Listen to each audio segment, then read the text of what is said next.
අපි යන්නේ ඔයාට වෙඩින් හෝල් එකක් බලන්න. මට විතරද? වෙඩින් එකට හෝල් එකක්. හෝල් එකක් බලන්න යන්න.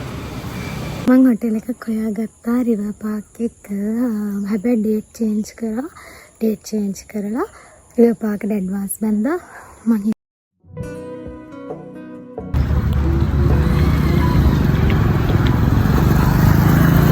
මනමාලිය කියන්නේ. Hello, welcome to my YouTube channel.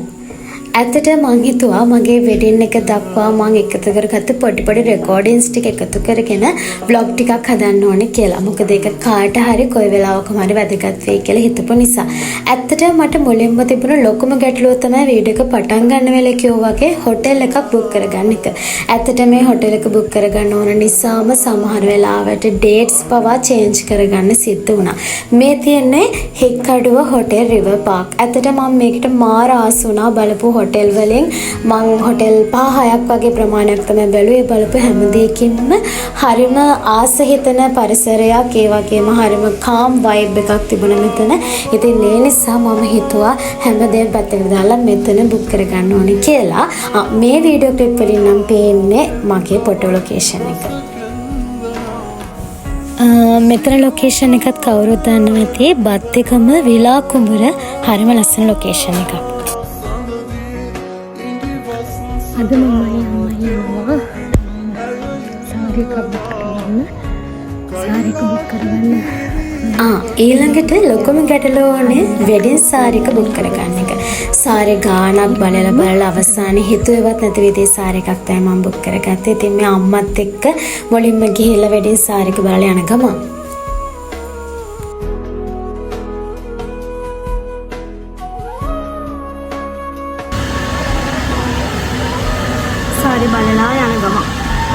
ඇත්තට මගේ වෙඩින් එක තිබුණේ 2026 ජූනි මාසේ. හැබැයි මම මේ හැම දෙයකටම රෙඩි වෙන්න පටන් ගත්තේ සාමාන්‍යයෙන් හොටෙල් බුක් කරන වැඩවලට 2025 ඔක්තෝබර් මාසේ වගේ ඉඳලා. ඉතින් මේ තියෙන්නේ මගේ ජර්නි එකේ තවත් එක පාර්ට් එකක්. මම ජිම් යන්න පටන් ගත්තා මගේ වෙඩින් එකට මාස 3කට විතර කලින්. ඉතින් මට පොඩි ප්‍රමාණයක් මගේ weight එක loss කරගන්න පුළුවන් වුණා. ඉතින් මේ වැඩ ඔක්කොම ඇත්තට මම හිතන්නේ අපි රිස්ක් එකක් ගන්න නැතුව කරනවා නම් හැමදේම හොඳට බැලන්ස් එක කරගෙන යන්න පුළුවන්. වැඩියෙන්ම මෙන්ටලි වගේම ෆිසිකලි අපි නිරෝගීමත් වෙන්න ඕන මේ හැම දෙයක්ම හරියට කරන්න. ඇත්තටම මෙන්න මේ දවස් වෙනකොට මගේ ස්කින් එක හොඳටම ඩැමේජ් වෙලා තිබුණේ ස්පොට් මීට් තිබුණ නිසා. ඒ නිසා අපි හිතලා ડોක්ටර් ස්කින් ලැබ් කාලේ තියෙන අලුත්ම තැනක් ඉතින් අපි එතනින් හොඳ ක්ලීන් අප් එකක් කරගත්තා. මෙන්න මේ තියෙන්නේ මං බුක් කරගත්ත මගේ ෆස්ට් ඩේ වෙඩින් සාරි එක. මම දන්නේ මට මේක දැක්ක ගමම මාර විදියට ආසය හිතුණා. මොකද ඒක මගේ ඇඟට බරක් නෑ. හරිම සැහැල්ලුයි. ඒකේ තිබුණ චාමින් ලුක් එකටද මම ඒකම තෝරගත්තා. මේ දවස් දැන් දකින්නකොට හරිම ටයර්ඩ් වුණත් මේ අද කතා කරනකොට මේව දකිද්දී හරිම සතුටු හිතෙන දවස්. ඇත්තටම වෙඩින් හෝල් එක බලන්න අවස්ථා ගානකදී ගියා. නමුත් මං බොයිෆ්‍රෙන්ඩ් දැන් හස්බන්ඩ් බොයිෆ්‍රෙන්ඩ් එක ගිය ෆස්ට් ටයිම් එක තමයි මේක.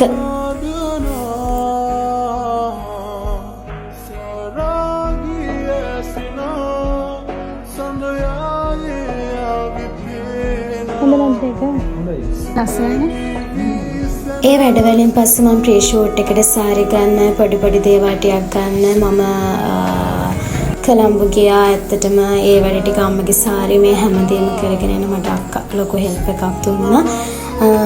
ඉතින් ඊට පස්සේ මමත් මට අවශ්‍ය කරන ඒ කාලේට පොඩි සෙරමික් දේවල්, ඒ වගේ පොඩි දේවල් එකතු කරගත්තා.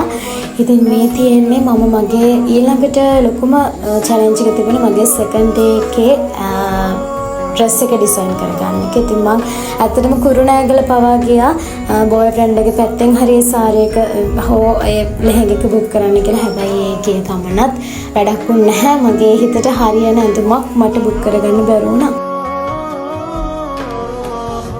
වෙඩින් කාඩ් print කරන්න දෙන්න. ඇත්තටම මට වෙඩින් කාඩ් එක මුලින් ඉඳන්ම හිතුව වෙනස් විදිහට ඩිසයින් කරන්න ඕනේ කියලා. ඒ නිසා මට ඒකට ගොඩක් උදව් කරා අපේ කැම්පස් එකේ අමිල අයියා. එයා හරිම ලස්සන වෙඩින් කාඩ් එකක් මට ඩිසයින් කරලා දුන්නා. මේ වීඩියෝ එක අන්තිමට බලන්න පුළුවන්. මේ තියෙන්නේ මම එක විදිහේ ලෙහෙංගා සැඳලා බැලුවා මම මේකට හරි ආස වුණා. ඒත් මන් දන්නේ නැහැ මම මේක සිලෙක්ට් කරගත්තේ නැත්තේ කියලා. මෙතන කස්ටමර් සර්විස් මේ ලෙහෙංගාස් හරිම ලස්සනයි. හරිම හැම පැත්තෙම හොඳයි. බට් මට ඕන වුණා මෙරුන් කලර් එකෙන් ඈත් වෙලා ටිකක් වයිට් කලර් එකට හුරු වෙනස් කලර් එකක ලෙහෙංගාවක් අඳින්න ඕන කියලා මං හිතන්නේ ඒ මයින්ඩ් එකේ හිටපු නිසා වෙන්නේ නැති මම මේ ලස්සන ලෙහෙංගාක අඳින්න නැතුව ඇත්තේ කියලා මට දැන් හිතෙනවා. ඇත්තටම මේ ග්‍රූම්ගේ අවුට්ෆිට් ටික මගේ අවුට්ෆිට් එකත් එක්ක මැච් වෙනවද කියලා බැලුවේ ඇත්තම කතාව වෙඩින් එකට කලින් දවසේ. මොකද අර ෆස්ට් ෆිට ඕන නිසා යඳුම අපිට හම්බුනේ වෙඩින් එකට දවසකට කලින්. හැබැයි හැමදේම හොඳට මැච් වෙලා තිබුණා.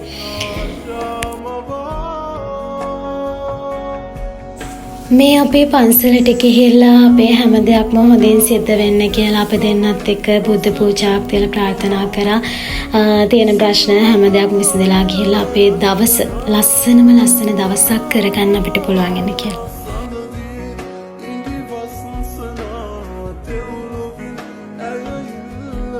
තියෙන්නේ ඉතින් මම ඔය පොඩි වැඩවලට shopping ගියපු දවසක් ඒ වගේ මගේ facial time එක මම facial 3-4ක් වගේ තමයි වෙඩින් එකට කලින් කරගත්තේ. ඉතින් ඒ දේවල් එකතු කරලා මගේ gallery එකේ තිබුණ පොඩි recording ටිකක් තමයි මේ විදිහට මේ clip එකට මම upload කරේ. ඔන්න දැන් ඔයාලට බලා ගන්න පුළුවන් මගේ wedding card එක. ඊළඟ වීඩියෝ එකෙන් හම්බෙමු තවත් ලස්සන episode එකක් එක්ක. Bye bye.